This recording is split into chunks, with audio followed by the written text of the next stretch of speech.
Dricus back in Las Vegas, but on the pay-per-view main card this time. I mean, soak it in. Got to get that social media post.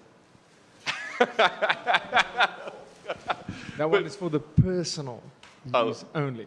All right. But back in Las Vegas, pay-per-view main card. I mean, does this feel like a big moment in your career? Well, I mean, finally I got that main card. Well, I mean, I guess it was by a default. It wasn't like something had to happen, but like I was like, are they really doing this? I think it was an inside joke for the UFC after a while. I was like, come on, why are you guys doing this? I've put up 3 amazing performances still on the undercard, but here I am. The universe works the way it should. The plan has already been written, and here I am on the main card of this massive final pay-per-view event. How amazing to be at T-Mobile. I can't wait to go out there and perform on the main card. You were just wishing ill will on somebody on the main card so you could get your spot? No. Good fortune on myself, no ill will on somebody else's spot. How it works out, that's not up to me. But obviously joking, but seriously, were you kind of a little bit like, why are they not putting me on main cards? Like you said, you were turning in great performances. Yeah, but I mean, I'm a very optimistic guy, so I just told myself they need to sell these prelims as well, so that's why they keep me on there. Nice. What do you think about the matchup when they announced Darren Till? Obviously a big name in the sport. He's had some inconsistencies lately, but what did you think when this was the opponent given to you? Yeah, as soon as they, there was a little bit of talks. I mean, it was weird how this fight played out. I got a call before the September event. I don't know if a lot of people know this, but so I got a call saying, listen, will you fight Darren Till in 3 weeks? So this is, like I said, I don't think a lot of people really knew about this, but September when comes out the Diaz fight card, 209, right? No, it was, what was the fight? Well, no, it wasn't 209. 279. 279, 209. Diaz. That would have been awesome. Yeah. But, so they phoned me on 3 weeks' notice before the fight, and they said, listen, but I'm talking about late night. So Cameron, they were here at the Contender Series. So Vegas time, 11 p.m. My coach and, assistant knows that I'm asleep by that time on the phone. I answered, and they said, will you take a fight against Darren Till in 3 weeks' time? What's your weight? And I'm like, my weight's irrelevant at this stage. I'll take the fight. And, I struggled. I had a little bit of niggles, and wasn't really in a fight camp at all. And I said, cool, let's do it. And they said, cool, we'll hear back from the UFC tomorrow. I have no idea where this information came from. I have no idea what's up. And they went by, nothing happened. Day 2, they said they haven't gotten back to us. They haven't gotten back to us. And that's when I went on saying, hey, listen, Darren, you want to do this in September? Let's do it. Because I couldn't wait anymore. I was like, listen, I want to know if I'm fighting. Because now I'm really dieting very hard, and I'm training hard, which I always do. But I want to know, is this happening or not? And he said it was too short notice. And that was weird for me because I'm like, the short notice, I thought I was the short notice replacement. But he accepted the fight, and that's how this whole thing came about. And as soon as we signed the fight, so many people went, oh, he's going to pull out of the fight, which I understand. I mean, the track record doesn't look great, but I just had this feeling in me since day one, this fight will happen, and this will be the biggest name that I beat this far in my career. I was going to ask you about that. So as you were preparing, did you ever have worries like, hey, we better be ready, to change or to pivot because we might end up with somebody else? Not at all. I mean, obviously, as soon as the fight came about, that was something that was mentioned. I was like, well, guys, that's something out of my control. I can't be worrying about that. So many people on social media, fans, just everybody saying, oh, Darren Till's definitely going to pull out. Like, don't even worry about it. He's going to pull out. I'm like, what do you want me to do? You want me to not train? I'm like, okay, cool. I'll make sure I don't train just because if he pulls out, I don't waste my time. No, that's not the way it works. I'll find a replacement. If it needs to happen, it will happen. That never crossed my mind during the camp because that's outside forces I can't control. I was focused on what I have to do to be ready to fight on the 10th, whether it was Darren Till or whether it was the champion that stepped in there with me.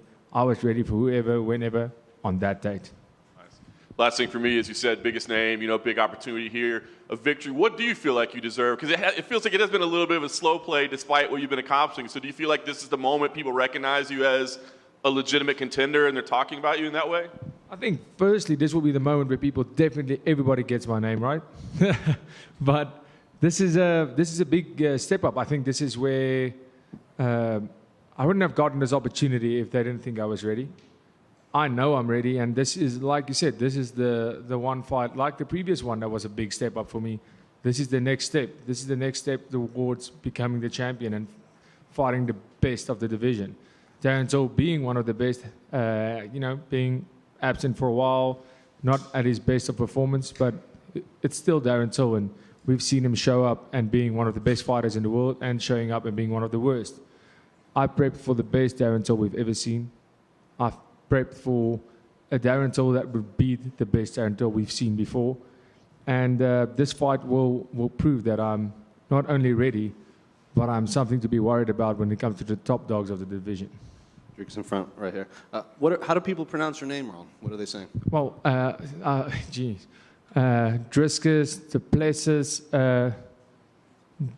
Dricus, like people are butchering it, but I have to say, I'm sorry, American media butchers it. Like when I fought in Europe, there was no problem at all. But it's Dricus Du Plessis. That's the name. But it's gotten a whole lot better. It's gotten a whole lot better since the first fight, because that was crazy. But now people are getting it much better. But I believe after this, there will be no mistakes made no more. In Darren's last fight against Derek Brunson, it came out that he had fought that fight with like a torn ACL or something like that. Is there any fear that he's pushing himself into this camp also with like a serious injury too like that? Because he didn't pull out with that. Well, that's his problem, to be honest. Whether he has an injury or not, it's going to be the same thing. Like I always say, you can be an asshole, you can be the nicest guy in the world. I'm going to go out there, try to knock you out, try to rip your neck off, try to rip an arm off, try to beat you as hard as I possibly can. It's nothing personal, it's just business out there. So, if he's carrying some injury, I don't know. He's definitely going to be carrying one after the fight. And there's obviously been a bit of a shakeup at the top of your division. You have a new champion. Hamzat might even come up. He's talking about that.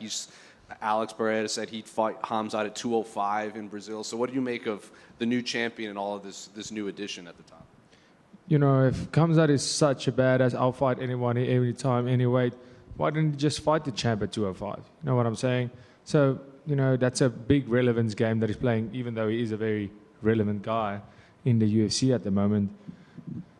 He's not going to get a title shot. Well, he shouldn't. If that's what the company decides, it is what it is. That's not my concern. I said it. What happens at the top right now, at the titles, that's not my concern. I'll worry about that when I get there. Right now, what I'm concerned about is getting into that conversation. So whether they fight about who gets the bone and I come and I take it anyway, that's all I'm concerned about. So, big shake-up with the champion change. That was one of those fights where I always have a prediction on fights. It's tough, and there's tough fights to call, but with this fight, it was one of those fights where I had pros and cons for both guys, and it was so back and forth. Even me and my friends, me and the team spoke, and it was really one of those special MMA fights where you just had to wait and see what happens. Because it wasn't like, is this going to be a classic striker versus striker that ends up in a grappling and wrestling match? And we almost saw that. But they did such a great job in that fight. Izzy was forced to fight a fight that he hasn't fought in a very, very long time. He was almost laying back just defending his belt for quite a while. And this fight almost had him step out of his comfort zone. He had to step out of his comfort zone because Alex wasn't afraid to go forward and wasn't afraid of his striking. And with Alex, he was forced to wrestle a guy that's not a wrestler or a grappler. And, both of them showed. Alex got that beautiful takedown on Izzy that Robert Whittaker couldn't get on Izzy. That, the top, Yoel Romero couldn't get on Izzy. That some of the best wrestlers we consider the best wrestlers in the division couldn't get it. So, great on him. So you can see how the sport's developed. But, great. So we have a change of champions. I think there will be, honestly don't think Pereira will be as dominant as Izzy has been as a champion. I think for him, this was such an important fight for his legacy as a combat sports athlete. And this really has proven him to be really one of the best combat sports athletes to ever do combat sports. So good on him, great on him. But, like I said, to me, it's all about who has the title once I get into the conversation. That wouldn't be too far away, I hope. And after this fight, who I'll call out, I'm not sure. It seems like everybody's booked, right? But, yeah, for me, the top right now doesn't concern me. What concerns me is what's happening in the top 10 up until I get to that top discussion. Then I'll start worrying about who's getting unfair advantages and all that kind of stuff. And finally, I'm sure you saw Dana White's post-fight press conference after Israel's fight. He said that his priority next year is UFC Africa. That is at the top of his list. So what did you make of when you heard that? So happy you asked that. He talked about Nigeria. He talked about, was it Uganda? I think Uganda. I have to be honest with you. That makes no. And he did say they haven't done the research enough. They haven't done enough research to say, okay, we're doing it in Nigeria. But even Nigeria, there was a Nigerian reporter that said, sorry, we do not have the infrastructure for this. Even Israel said it probably wouldn't happen. It can't happen. If they're going to do it in Africa, there's only one place, and that's South Africa. South Africa is going to be the host of the first UFC Africa event. Write that down, because I know it, I can feel it. And I'm telling you, we have Cape Town. We've hosted a Rugby World Cup. We've hosted a Soccer World Cup. We have exactly what it takes to host these events, and it's a beautiful country, and I would love for the UFC to come there and be one of the guys that maybe is one of the reasons they do decide to go to South Africa. And Saturday night, I'm going to make them seriously reconsider and make the decision much easier for them to take this to South Africa. And there's no other country in Africa better than South Africa to host this event. They have to, and make sure, we have the infrastructure, we have the stadiums, we have the arenas, we have everything we need to host this event. Right here. You said earlier, Darren, just going back to Darren Till, you said that sometimes he looks like the best fighter on earth, sometimes he looks like the worst. From what you've watched of him, why is that? Is that something his opponents do, you feel like, that throws him off, or is it just something he comes into the cage with and he's either on or he's off? Yeah, I think he's in his own head. I think Darren Till is, when he started out, he was extremely motivated. I think he was a force at 170. He was a big 170. He was imposing his style on people. Once you get to the big boys in middleweight, it's a complete different story. And obviously, speaking as somebody who fought 170 and then came to 185 myself, that was harder work than actually cutting the weight, because I had to take a very long time. I took almost a year of competing completely to become a 100% 185 fighter. I didn't want to be a welterweight fighting at middleweight. I had to become a middleweight. And that's where I think he messed up. I think he saw the move up to 185 as, I can let it down. I don't have to eat as perfect. Those sessions where I really don't feel like it, I don't have to do the extra work because my weight's going to be fine. When you're cutting that weight, you almost feel obligated, because if you don't go do this session, you're not going to eat. I think he took the move up as almost an easier route. And that's not the case at all. We hit a little harder. Everybody's a little stronger at 185. And I believe that was where the big mistake came. And then, of course, Darren Till losing the big fight against Masvidal, getting back against Gastelum was not an amazing performance, but he got the W, and then getting those losses, definitely the mental aspect, that's where his biggest downfall came, and I don't think he recovered from that. I think that's where he's his own worst enemy. Dricus over here. To go back to UFC Africa, is it a little frustrating that it has taken them a minute, because as of right now, there's only one African champion. When the year started, there were 3. Is it a little frustrating that it's like, hey, it might have been even bigger, had they done it a little sooner?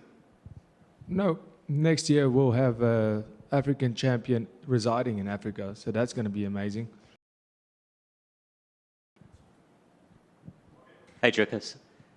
One of the young athletes to kind of make an impression this year in MMA is Cameron Simon. I was just wondering if you had any insights that you could share with us on him.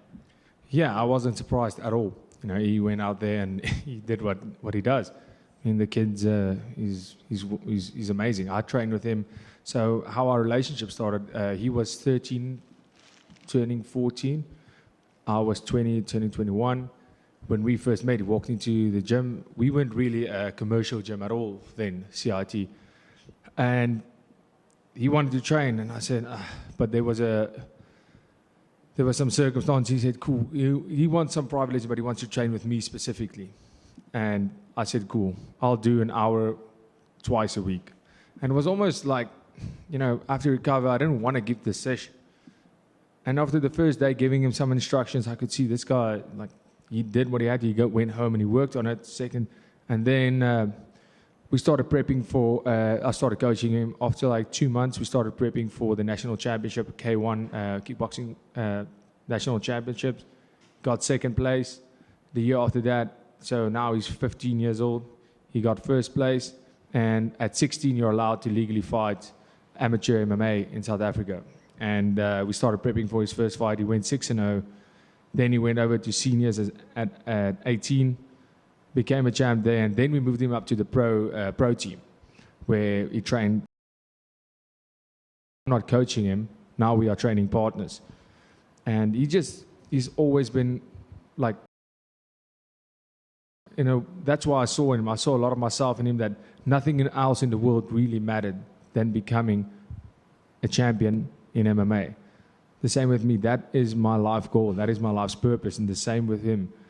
And now we are friends and training partners. We still have a mentor and student relationship in a way, but not in MMA anymore, more in life, because I'm a little bit older. But now we are more friends than anything else. But this guy is amazing. He's putting in the work. I mean, you saw for yourself, the boss man, Dana, saw it. He's an amazing fighter, and I think we're in for a big treat for what his career holds, and I think he's going to do amazing things. I know he's going to do amazing things come Saturday night. I know it. What do you think's been the biggest development in him since you first came across him at 13, 14 years old? Mentally, I think he was a happy kid, just, you know, the same as I was when I started this. Just a happy guy, just want to be there, and then all of a sudden taking this seriously. Realizing it's not only fun and games, it's not all sunshine and rainbows. There's a lot of sacrifice. And now that he's a little bit older, now he's turning 22 years old, he's even experienced some of these sacrifices, losing people close to you, losing friends, losing your comfort zone, because you're missing stuff because you have to make those sacrifices to be in the UFC. And he got his opportunity, and he made the sacrifices, and that will pay off. That's how it works. You get out what you put in, and he's putting everything in there. Dana White called him the future. Do you kind of agree with that? Like, how high is his ceiling? Yeah, absolutely. I mean, the guy's he's turning 22 in a couple of days. I mean, he looked incredible. The big lights didn't bother him. He fought like we know he can fight on his first appearance in front of boss man Dana White. For everybody, that's a pinnacle in your career, is getting the shot to fight in front of the biggest promotion, fighting for a contract. He thrived under pressure, and that's a big thing, is being able to have that BMT, that big match temperament, showing up when you have to, and he obviously has that. So, you know, as far as his ceiling is, I mean, being a 2-division champion, maybe even 3, I don't know. Thanks, Dricus.